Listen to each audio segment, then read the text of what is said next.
Olá, bom dia para quem não almoçou ainda. Eu estou aqui aguardando o pessoal entrar. Conseguindo, meu fone não tá muito bom.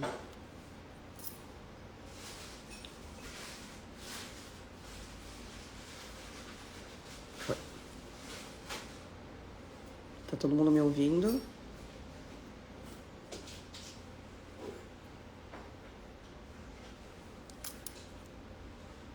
Olá, vamos aceitar aqui a Rosiane.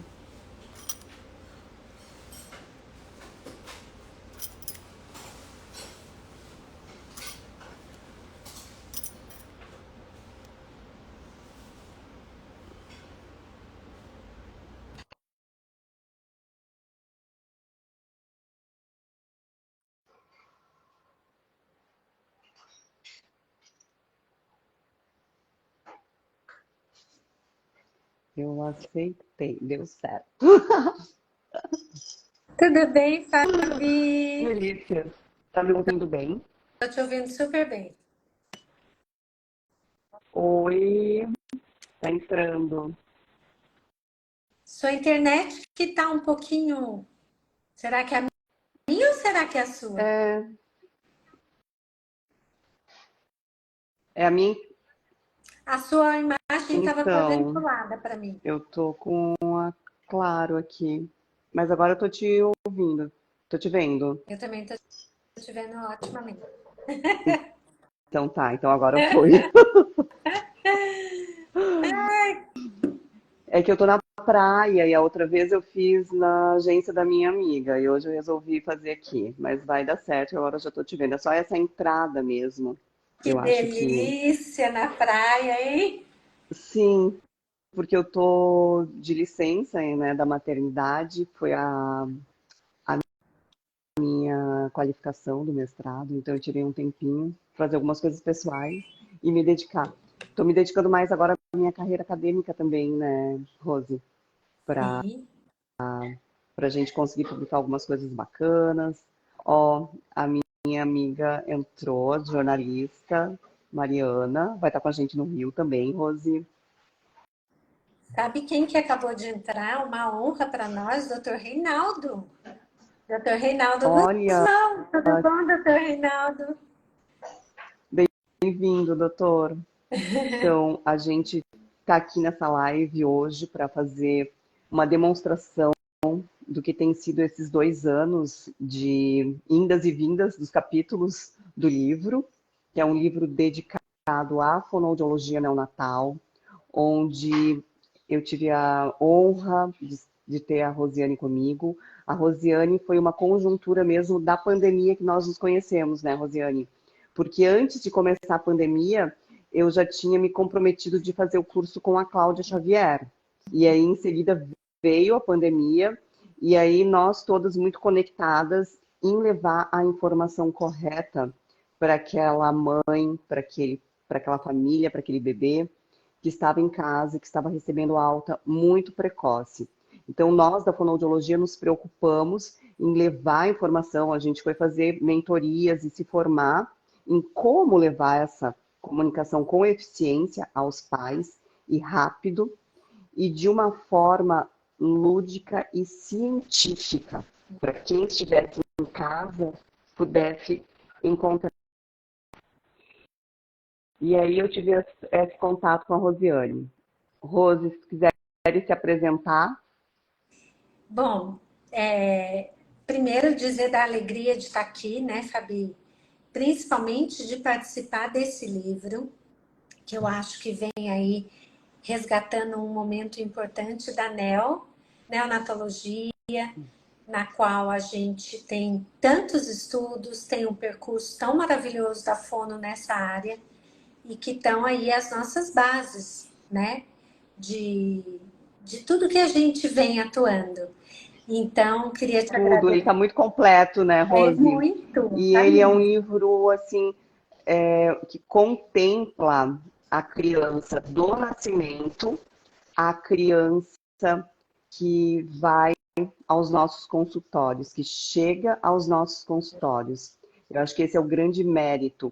é esse fio condutor com essa preocupação com essa criança bem cuidada, né? Esse é o nosso maior zelo, e ele é muito bem pautado na ciência, no que realmente importa do ponto de vista fonoaudiológico.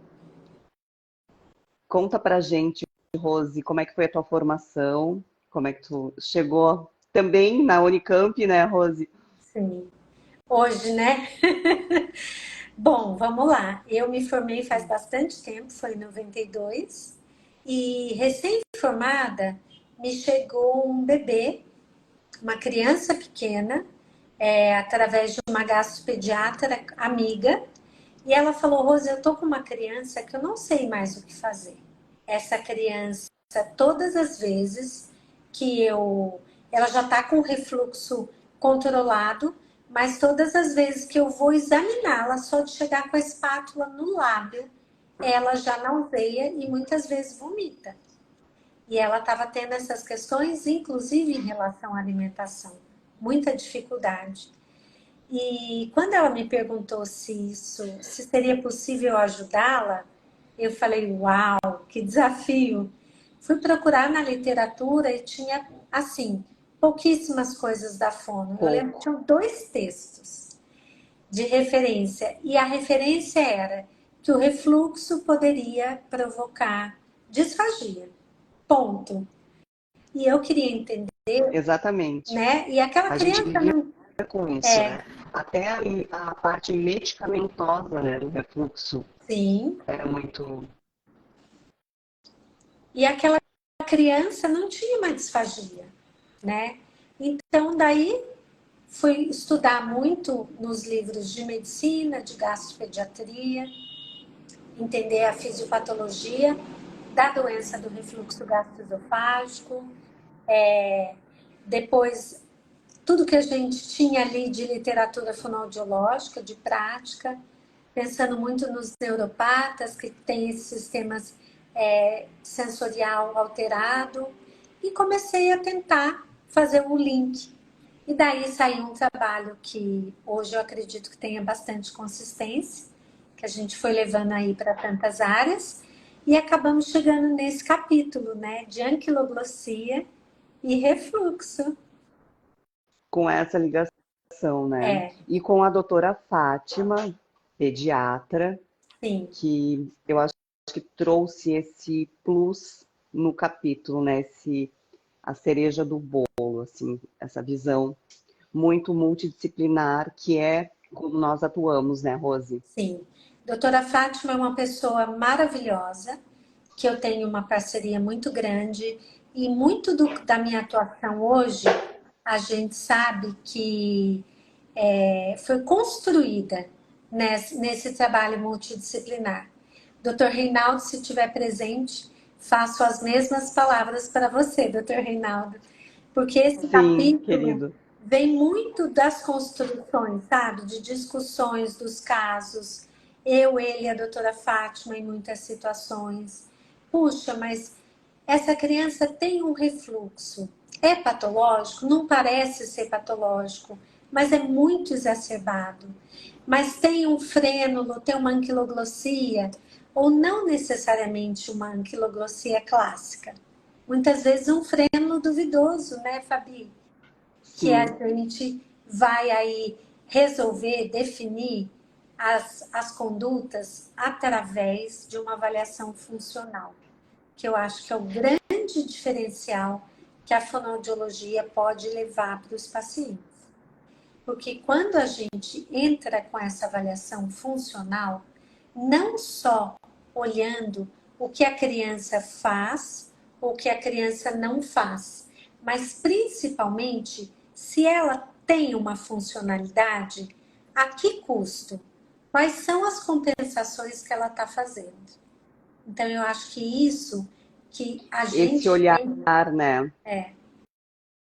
acho que essa. É um olhar multidisciplinar Sim, e é um olhar muito especial do sim, fonoaudiólogo, pela formação. exatamente. Por isso que tu chegou ao consultório da doutora, né?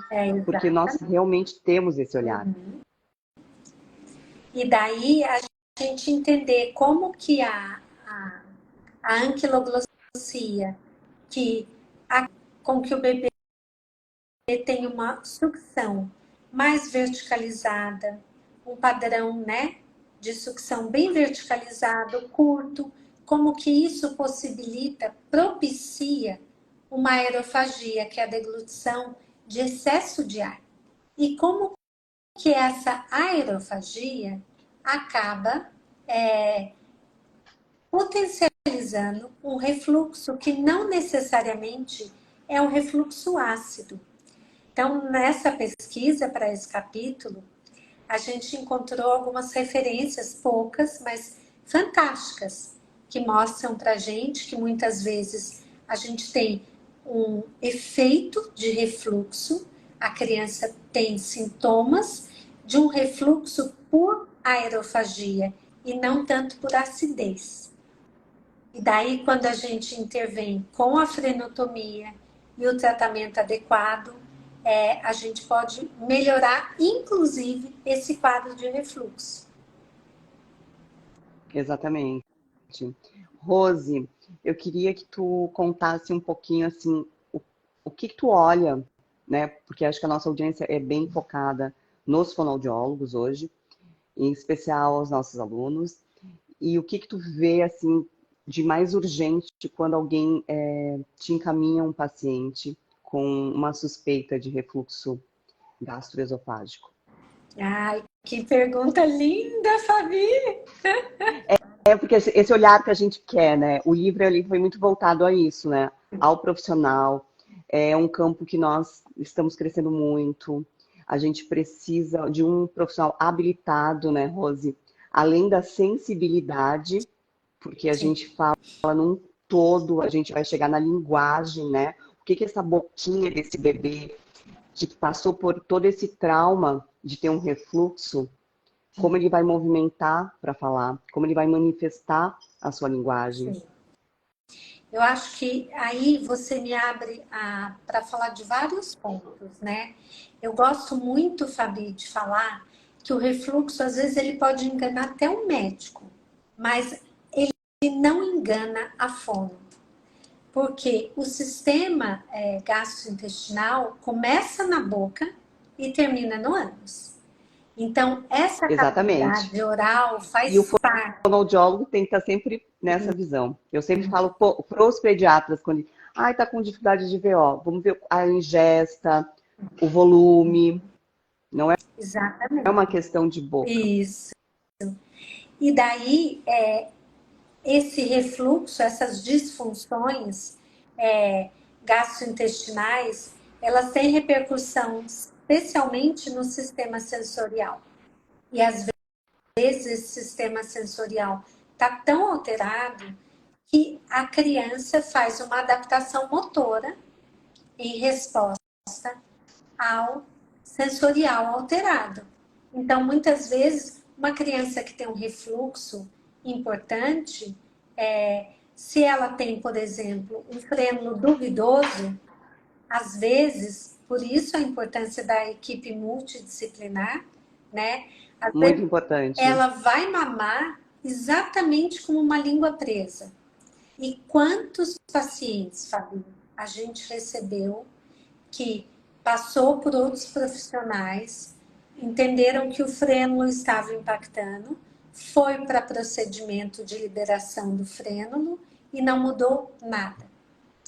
Então, tanto na avaliação a gente entendeu o que está em jogo, quanto na indicação de um procedimento e até numa reabilitação pós-frenotomia, é fundamental a gente conhecer tudo isso, né? Porque se a gente fixa no frênulo e fala, nossa, é o frênulo, e não vê esse sensorial, a gente corre o risco de não ter a resposta esperada, né?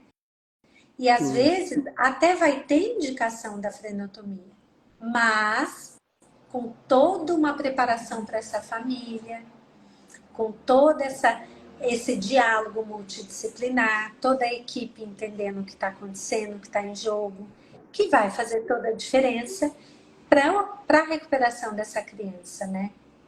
É muito muito diferente uma família ir para um procedimento achando que a frenotomia vai ser a solução para tudo, vai resolver, vai acabar todos os problemas e saber que a frenotomia é uma parte do tratamento. Isso faz Uma toda a parte. diferença para essa família. Uhum. Esse corte e esse olhar, né? Esse movimento que envolve tantos outros músculos, não só o músculo que está envolvendo ali o freno, né, da língua. E eu acredito muito nesse olhar amplo e nessa troca, que você também tem a oportunidade clínica de ter a troca, né? Por conta do como está a tua clínica locada. Eu acho que também isso é muito gratificante trabalhar na forma que você trabalha, né?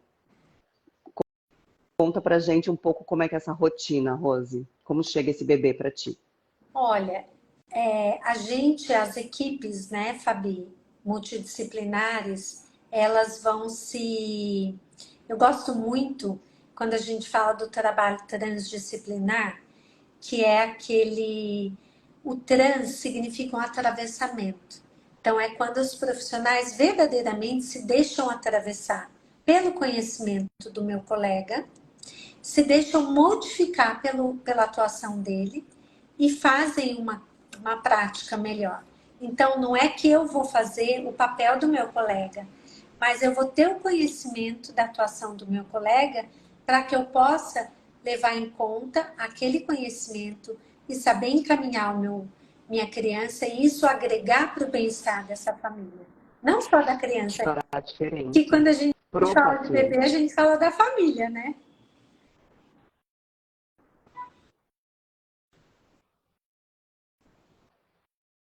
Então, Sim, eu acho que quando essa equipe, a gente vai trocando tanto, que conforme vai passando o tempo, a gente já tem aí um diálogo. Então, algumas coisas que, às vezes, tem um pediatra que nunca trabalhou com fono e que ele fala, não, mas isso que você está falando não faz o menor sentido. Então, por exemplo, se eu avalio uma criança que tem uma alteração sensorial muito importante e eu vou e trabalho, essa criança melhora, mas não mantém essa melhora, ela volta na mesma condição.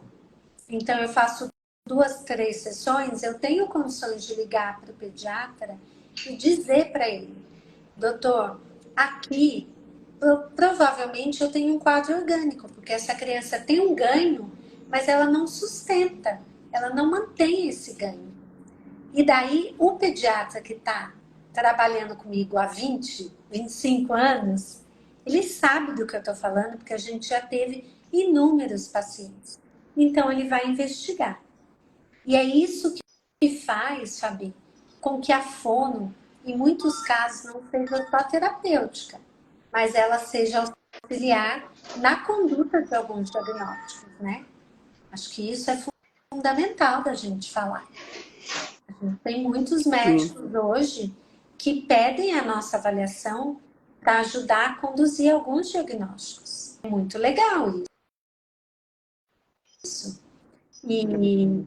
então, essa troca, essa construção aí é fundamental e alguns casos são muito desafiadores. Vou contar um rapidamente, que eu acho que foi Isso, um caso assim. pessoal, e também só quero lembrar uma coisa, Rose, mandarem questões para mim, que eu estou aqui apta, nós estamos aptas a responder, vocês que estão nos vendo, e engajar a live, dando coraçãozinho, foguinho, que a gente está muito grata. Rose, a tua audiência é praticamente toda tua. As fonos, olha, estão com tudo aqui. Tô gostando. Que lindo! Eu vi muita gente maravilhosa entrando aí. Eu só queria. É que, como Sim, eu não sou quem puxou a live, eu não consigo mandar os corações. muito legal, muito bacana, parabéns. Conta pra gente, Rose, os Obrigada, casos. viu, gente, aí por estar aqui com a Muito gente. legal, né? Maravilhoso. Então Ô, mande as Fabi, questões e, pessoal, vamos acelerar o coração aí, vamos levar essa fonoaudiologia adiante. A doutora Rose é Samara sensacional, Débora. acabou de entrar. também é odontopediatra, muito querida, faz um procedimento lindo. A gente vai, assim, deixando as nossas equipes lindas, né? Sim, Então, isso é muito legal.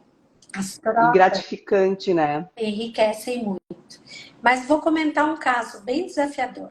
Então, é uma Isso. criança de 10 meses, ela chegou para mim com 8 meses, com muita dificuldade na introdução alimentar. Uma amamentação que fluiu bem, um frênulo duvidoso, e daí a pediatra achou que era o caso de mandar para a frenotomia e mandou para odonto. A odonto olhou aquele frênulo duvidoso, pediu minha avaliação. Então, a gente tem aí essa rede maravilhosa que hoje, ao invés de ir imediatamente para o procedimento, pede essa avaliação funcional. Então, eu quero contar esse caso só para a gente ilustrar a importância, a diferença que isso pode fazer. Daí, essa criança veio e a gente trabalhou bastante com essa criança, umas 4 ou 5 sessões. Tinha muitas questões, inclusive sensoriais.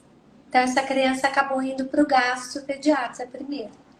E daí, quando chegou no gastropediatra, teve uma suspeita de uma esofagite eosinofílica, né?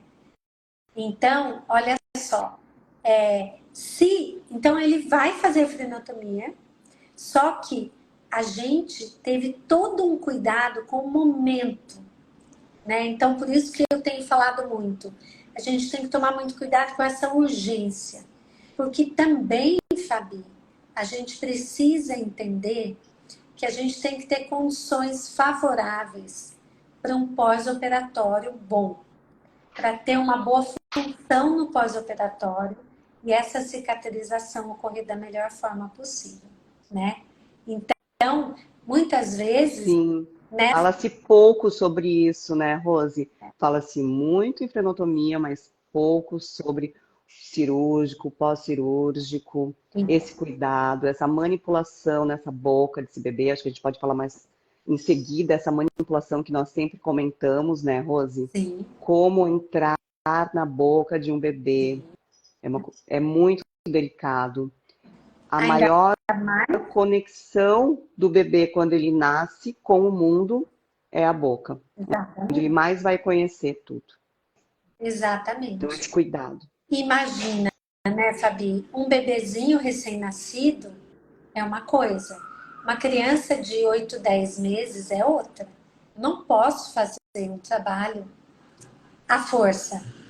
Precisa ser com todo o Exatamente. respeito e permissão dessa criança, né? Então, um pós-operatório numa criança dessa idade é muito mais desafiadora. Então, eu tenho muito que conquistar com essa criança num pré-operatório. Eu tenho que entender muito bem o que está acontecendo. Então, agora, com o diagnóstico né, realizado, com os tratamentos adequados, eu não tenho mais nenhum medo e nenhuma dúvida sobre a necessidade desse procedimento. Eu posso indicar de uma forma muito mais tranquila. E tenho certeza que essa família vai ter o resultado que ela espera. Mas você vê, não é o único resultado. É um trabalho muito maior, bem mais global com essa criança, né? E o cuidado, né, que a gente tem. Eu gosto muito de falar de toda essa parte de formação dos tecidos de um bebezinho recém-nascido, né? Da hidratação desses tecidos são diferentes ao longo da vida. Então, o cirurgião, seja o método que ele use, né? Ou ele entre com laser ou tradicional, que seria o corte no bisturi ou na própria tesoura, o tecido dessa criança é um tecido em transformação. E eu acho que isso é muito importante todos levarem em consideração. Eu sempre gosto de lembrar isso. E são muitos métodos. O laser ele veio para agregar, mas também a gente tem que ter estudos, a gente tem que ter publicações, entender como é essa cicatrização, a potência do laser, né? De que forma vai ser feito, como é a manipulação no pós-laser, que tipo de alimentação essa criança vai poder receber, quem vai poder manipular essa boca. Gostaria que falasse um pouquinho para a gente sobre isso, Rose, teu ponto de vista. Sim. É uma pergunta um pouco delicada, né? Eu ando, às vezes, fico um pouco chateada, porque em alguns momentos eu acho que algumas coisas têm sido quase que banalizadas, porque não pode todo mundo colocar a mão na boca do bebê, porque é um Eu território. acho que a gente tem que falar mais alto sobre isso, sabe, Rose? A gente é muito discreta, nós da fonoaudiologia. Não pode, né? Então, às vezes eu chego num setor ou num hospital onde várias pessoas já colocaram a mão na boca da pessoa, do bebê, sem pedir a permissão. O bebê, quando ele não está apto a gente entrar a boca, ele não deixa. Só que nossa mão é mais forte e nós conseguimos abrir, sem entender dos reflexos orais dessa criança. E aí era um bebê que não estava apto nem para fazer uma colocação de um dedo para ver se ele sugava, nem para mamar. E aí eu pergunto, fono, já coloquei, já fiz o teste da luvinha, já fiz o teste do dedinho. Eu sei que não é por mal que a pessoa quer programar essa criança para o melhor dela, mas é por falta de conhecimento. Então a gente tem que entender. Não é assim que a gente entra na boca de um recém-nascido. Né? Isso é muito sério. Eu acho. Eu considero como um exame de toque ginecológico.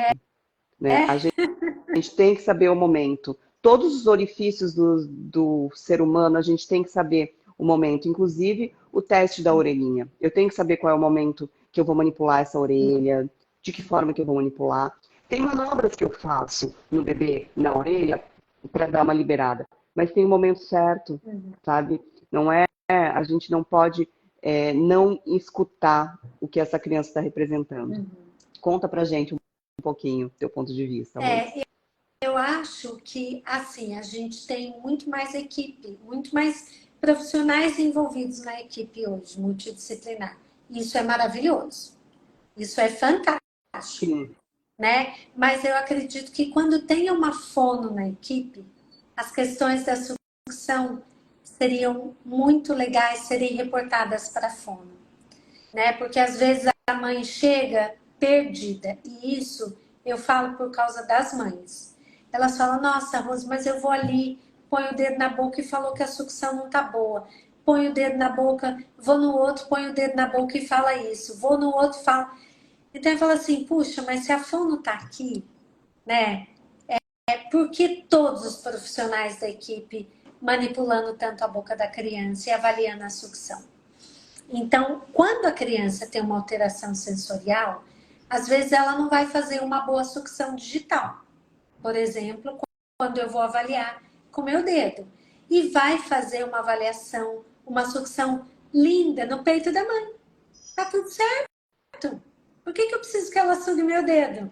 Se a sucção no peito tá boa, né? Então, isso não necessariamente é um problema, né? Pode ser uma fase temporária que esse bebê está com um refluxo um pouquinho mais exacerbado, mas não é patológico. E isso vai se regularizar, vai ficar tudo bem com o amadurecimento, com o crescimento, vai passar, né?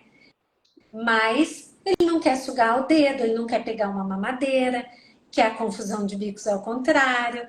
Então tá tudo ótimo.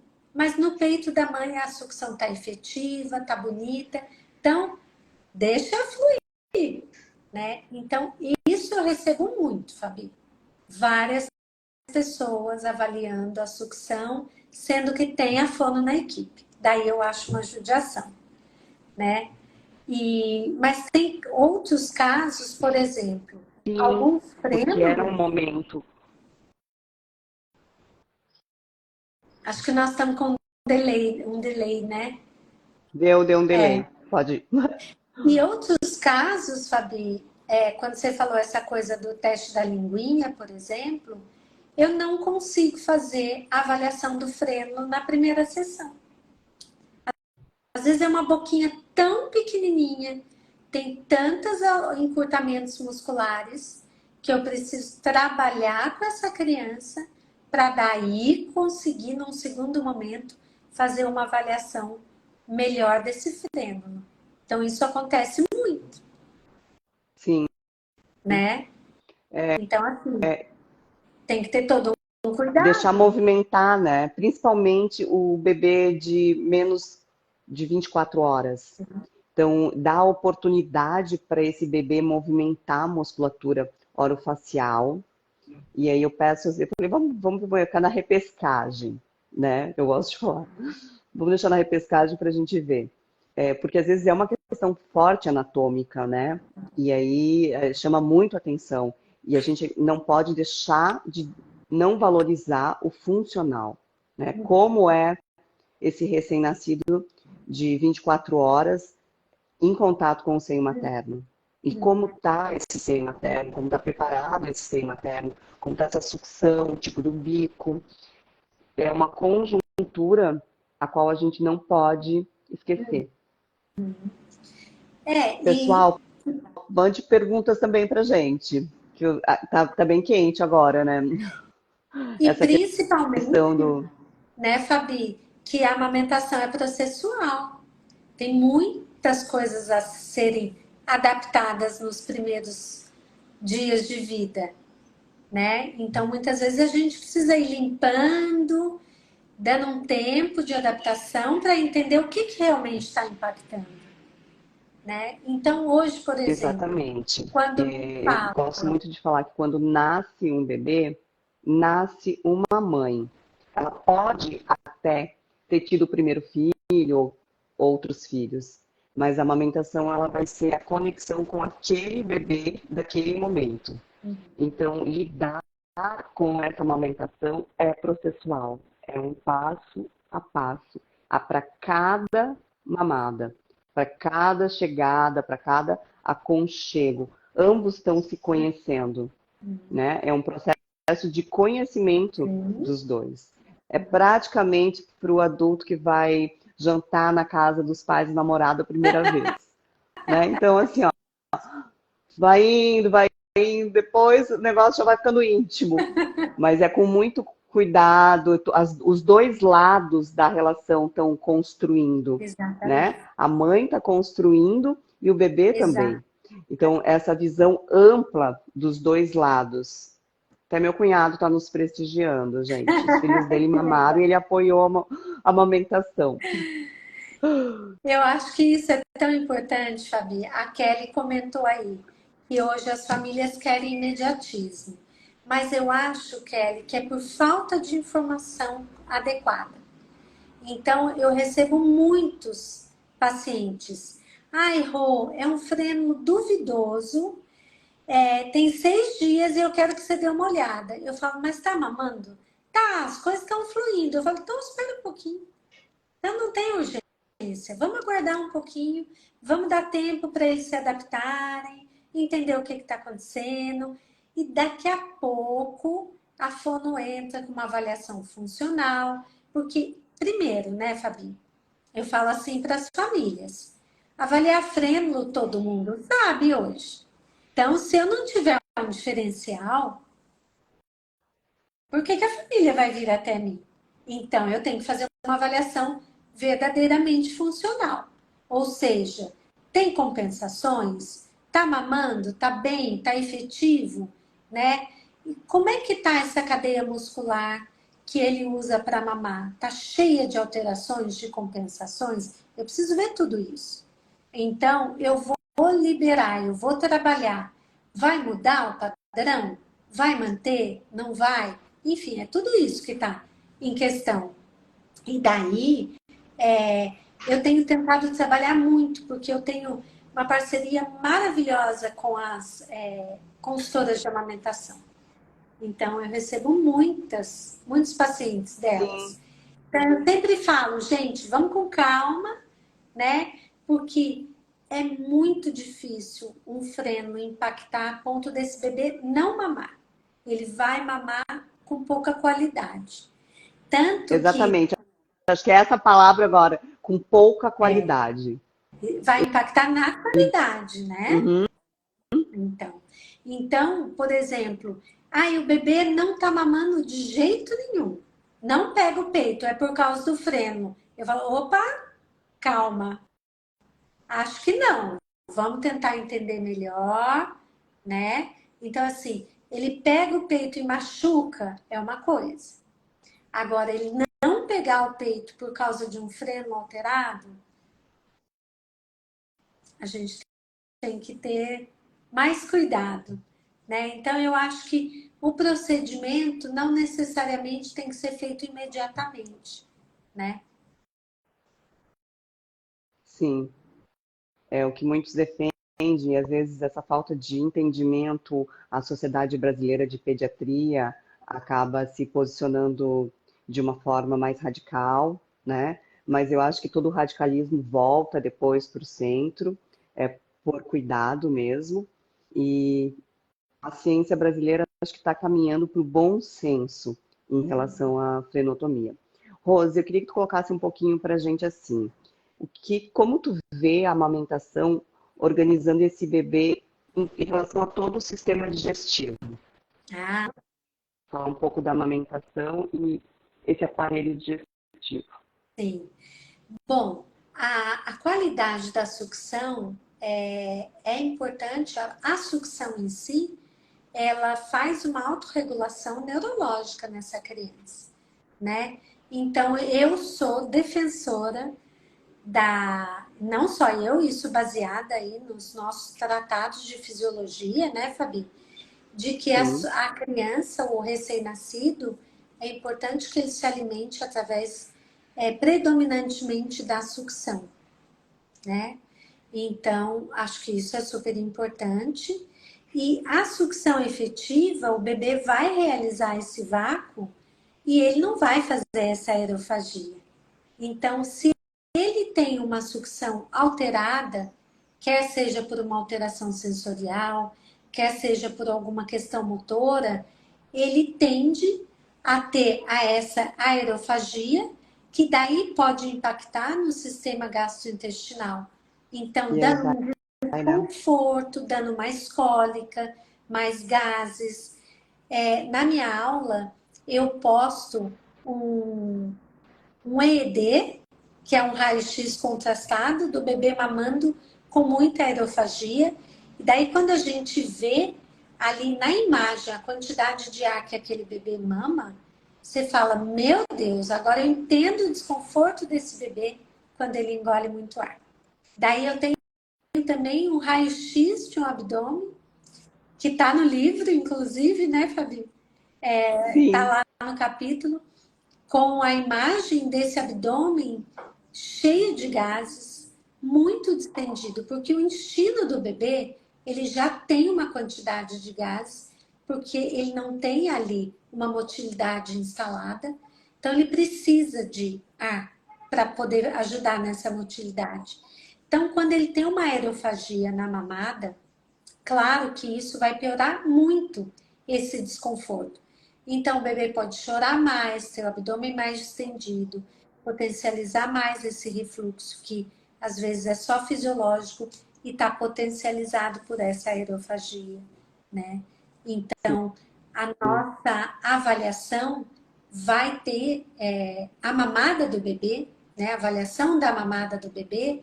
É importante que a gente saiba que ela vai ter uma interferência direta no sistema, no desenvolvimento desse sistema gastrointestinal, né? Num todo. Tem uma pergunta aí, Fabi, da Márcia. Oi, Sim, Márcia, querida. isso. Olha, Márcia, eu uso todos os utensílios, mas de uma forma muito individualizada, sabe? Porque depende muito do número de vezes, de quantas vezes esse bebê vai usar, qual no dia, qual volume, né? E qual a condição muscular dessa criança. Porque em algumas situações eu vejo que a colher dosadora potencializa essa aerofagia. Todos esses utensílios, eu acho que se eles forem necessários, é para ser muito transitório. Agora, Se, por exemplo, é um bebê que mama todos os dias, muitas vezes ao dia, num volume muito grande, daí vai ter que ser discutido na equipe, né, com o pediatra.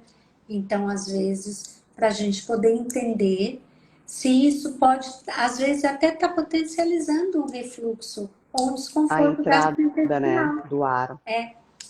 Então, é, Justamente pelo que tu falou ali do é vácuo, que não acontece. exatamente. Então, é muito importante que a gente, como fonoaudiólogo, possa ter esse diferencial e pensar no utensílio de complementação, quando ele é necessário, que a gente possa olhar para tudo isso e não fixar, focar só na confusão de bicos, né? Mas ter um olhar um pouco mais amplo.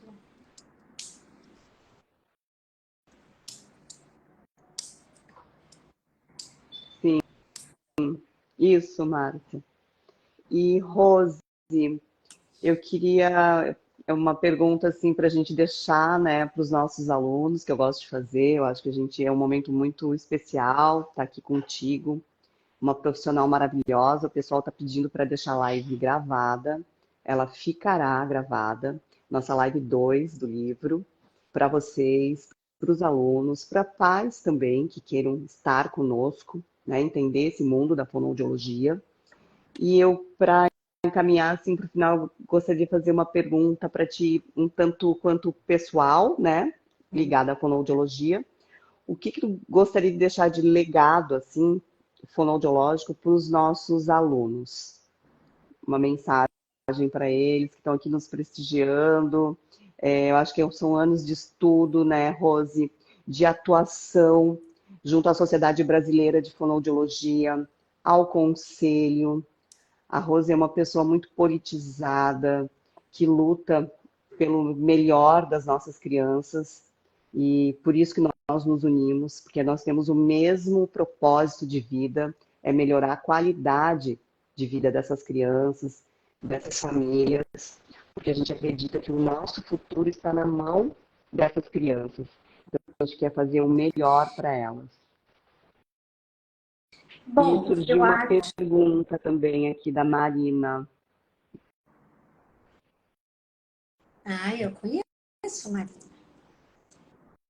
Ela responde a Marina pra gente. Então, ela perguntou, né, Marina? Dando refluxo. Pensativa aqui. Oi, Marina. Olha, pode ser que dê, né? Depende muito da idade. Quando a criança tem refluxo, muitas vezes o sistema sensorial da criança está muito afetado. E isso deixa a criança mais vulnerável a uma confusão de bicos, né? Então, precisa ter todo um cuidado, mas eu acho que vale a pena investir no tratamento. Eu fico muito triste quando eu escuto das mães assim: eu tô quase desistindo do peito e colocando uma madeira. Que daí essa fala representa ou peito ou uma madeira. E eu falo, mas não dá para, se é uma criança que está em, por exemplo, aleitamento misto. Eu falo, mas não dá para conciliar os dois, né? Porque dá. Então, mas precisa ter ali uma avaliação bem específica pelas questões sensoriais que o refluxo pode trazer como consequência para essa criança, e daí favorece muito essa confusão de bicos. Mas, se esse refluxo tiver devidamente controlado, pode ser que o trabalho da fono consiga ajustar esse sistema sensorial. E daí a gente tem um avanço em voltar para o peito, tá? Perfeito. Rose, eu quero inteirar, assim, a minha percepção da tua pessoa, mais uma vez com essa live, porque ela é uma live onde as pessoas gostam muito de ti. Todo mundo aqui, ó, te parabenizando. Obrigada. Eu acho que é o reflexo de uma percepção que eu sempre tive, sempre gostei muito de estar contigo, sempre aprendi muito contigo. Quem nos uniu foi a professora Cláudia Xavier, né? E que também, assim, incansável no trabalho com os bebês. E essa live fica registrado isso, assim, o quanto você é querida pelas nossas fonoaudiólogas. E aí eu vou deixar então a pergunta para ti. O que tu deixa para o legado desses jovens alunos que estão entrando, engajando aí conosco no mundo dos bebês? Bom, eu sou completamente apaixonada pela fonoaudiologia, estudei muito psicanálise e ainda estudo. E teve um momento que as pessoas do grupo que eu fazia parte, da escola de psicanálise, começaram a me pressionar muito se eu era fonopsicanalista. E eu não titubeei em nenhum momento, que eu sou fono, né? Sou uma fono atravessada aí pelas questões da psicanálise, mas eu sou fono. E eu acho que a fonoaudiologia é uma área que, para mim, trouxe muito. Eu amo demais, demais o nosso trabalho. Acho que a fono agrega muito e nos dá muitas ferramentas para a gente acrescentar muito na qualidade de vida dos nossos bebês, das nossas crianças, né? E acho que a gente tem que estudar muito, muito mesmo, se aprofundar, não se contentar com o que já está feito, né? Porque vocês veem, tudo que eu desenvolvi no meu trabalho, em relação ao refluxo principalmente, nada estava escrito. Então, foi nesse trabalho multidisciplinar maravilhoso, né, que a gente construiu e que faz com que a gente cresça. Porque a gente tem o recurso do pensamento fonoaudiológico. O cirurgião tem o pensamento lá dele, né, a formação dele. A pneumopediatra, como a doutora Fátima, tem ali as contribuições dela. Quando a gente une isso, o paciente sai ganhando muito e a gente constrói muitas coisas novas. Então, eu acho que a gente ainda precisa fazer muito isso na fonoaudiologia, porque a nossa área é maravilhosa, gente. É linda. Mas a gente tem que estudar É muito, linda. né? A gente tem que se aprofundar. A gente tem que saber a anatomofisiologia, assim, de balde, né? Então, esquecer as receitinhas de bolo e raciocinar clinicamente cada dia mais, né? Acho que é Lindo, principalmente Rose. isso. Eu E acho acho que é que é por esse o isso caminho. que E a eu gente não também pode adoro parar essa, os questionamentos e tudo mais, sim, né? e eu adoro as fonos, né? Estou sempre defendendo a fonoaudiologia, porque às vezes eu sou chata com muita gente de outras áreas, porque eu estou sempre falando, não, mas e a fonoaudiologia, né? Sim. Mas é por isso, é porque eu sei que a fonoaudiologia é muito importante. Não, eu também sou apaixonada, sou muito grata, não só o que ela me trouxe profissionalmente, mas as relações que eu tenho da fonoaudiologia. Eu, as minhas viagens, aonde eu vou pela fonoaudiologia. Onde eu caminho pela fonoaudiologia. E eu achei assim que a fonoaudiologia ainda me deu um acalento junto com a minha família. Todo mundo sabe que eu perdi meu pai no período da Covid. O livro, ele é decorrente disso, porque eu acreditava que eu ia trabalhar na reabilitação dele. Então, escrever o livro seria em virtude disso. E o meu pai, antes de partir, ele ficou muito feliz que eu comecei a fazer os posts, ele achou o máximo. Então, ele teve a oportunidade de me ver profissionalmente, que meu pai gostava de entrar no Facebook, gente. Então ele lia os posts que eu fazia todos os dias, né? Ele não comentava, mas aí ele me mandava WhatsApp falando ou dando algumas dicas, porque ele sabia que eu estava estudando não só o processo de escrever, mas também eu estava estudando a forma de como me colocar, né? Fazendo as mentorias. Eu fiz mentoria com o Ricardo Dal Bosco, com a Juliana, a própria a irmã da Natália está aqui conosco, a Mariana Procópio, que é jornalista, sempre falando comigo, a forma como ela se coloca. Então, eu tive essa oportunidade ainda pela fonoaudiologia de mostrar para o meu pai o quanto eu amava e quanto eu era profissional e gostava. Eu não quero me emocionar, né? Mas já me emocionando aqui. Então, o livro ele veio também, ele cresceu nisso e é uma honra saber que eu tenho todas vocês comigo, né? Profissionais que eu sempre admirei e tive junto para estudar. Todas as conexões que eu tenho ali no livro É porque a gente, em algum momento, se falou na vida e a gente queria uma fonoaudiologia mais forte e a gente queria uma atuação melhor com esses bebês. Tudo que a gente faz, gente, é para ter uma criança saudável no mundo, né, Rose? Que Acabei me lindo. emocionando, assim, mas eu tô bem, assim, eu já passei, né, o luto mais forte, mas o livro, o legado é proveniente da minha história. Que E eu lindo, tive né, Fabi? todo esse time da fonoaudiologia comigo.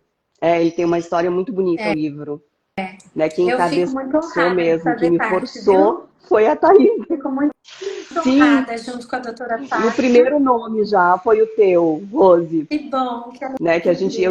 eu desenhei o livro com a Thaísa saiu de São Paulo, foi a Joinville, foi comigo, porque meu pai estava na UTI, e aí a gente desenhou o livro, não, vamos colocar a tua cabeça em outra coisa, e Thaís é vamos linda, lá, vamos fazer um livro, sensacional. sim, eu sou Que muito legal. grata, assim, então as minhas amizades vêm da fonoaudiologia, as minhas trocas de conhecimento, eu sou muito grata e não dá para dizer que é sortuda, né? Porque eu acho que não, a gente trabalha para isso, né, gente? Então, eu estou te agradecendo aqui, Rose, pela profissional que tu és, por tudo que tu faz na fonoaudiologia. A Rose trabalha muito, não só junto à sociedade, mas junto ao conselho da segunda região. A Rose é incansável, ética, linda e querida. E assim, eu tô muito lisonjeada de estar contigo aqui na live. Uma das primeiras lives que eu fiz, gente, foi com a Rose. A Rose me convidou, lembra, Rose? Lembro. Eu Na falei bastante pandemia, de que né? na pandemia. E aí a gente foi, eu tava super empolgada na live. Acho que foi a segunda ou terceira live que eu fiz para entrar e tudo mais. E foi muito bom, muito gratificante. Então, pessoal, a gente está partindo para o fim. Quero me despedir de todos que estão aqui conosco. Foi um prazer. A live vai ficar gravada.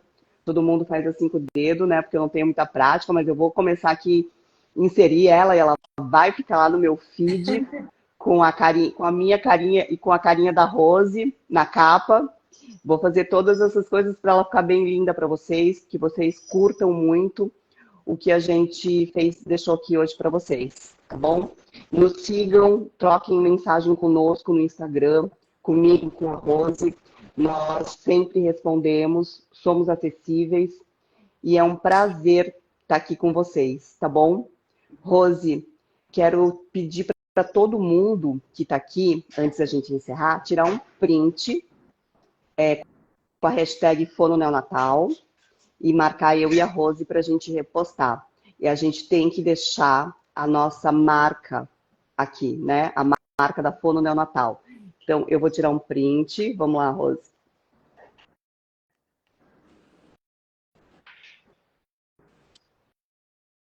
Tirei o meu, gente. Vocês tiraram? Marquem a gente e postem. Como é que é? Curte, compartilhe e comente. Ô, Uma Fabi, ótima deixa sexta. eu Fala, só Rose. fazer um agradecimento especial a você pela confiança, pelo convite de fazer parte desse livro. Parabéns pela conquista linda nesse momento tão especial. E queria agradecer imensamente à doutora Fátima Marciano, Sim, maravilhosa, hiper competente, que foi assim um trabalho verdadeiramente feito a quatro mãos. Ela estava na Itália, a gente ficava eu lembro. horas no Zoom escrevendo, eu mandava para ela, ela mandava para mim, daí a gente sentava, Correndo.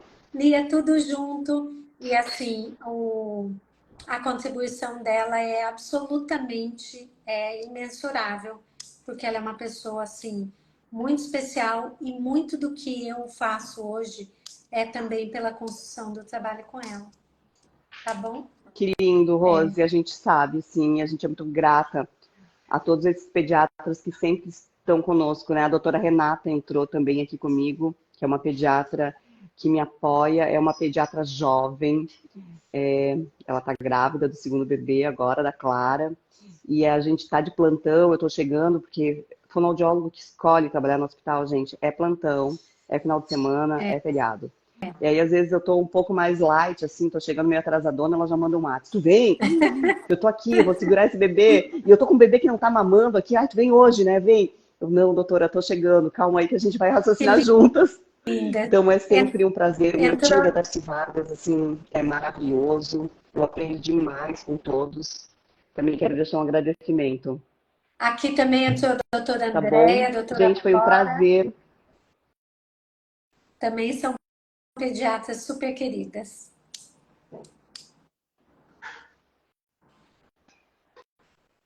Então, ó, a gente vai encerrar a live agora. Um prazer, deixar um beijo para todo mundo que entrou. Eu vi que a Marileda entrou dos Estados Unidos. A Marileda também é incansável no estudo da motricidade oral.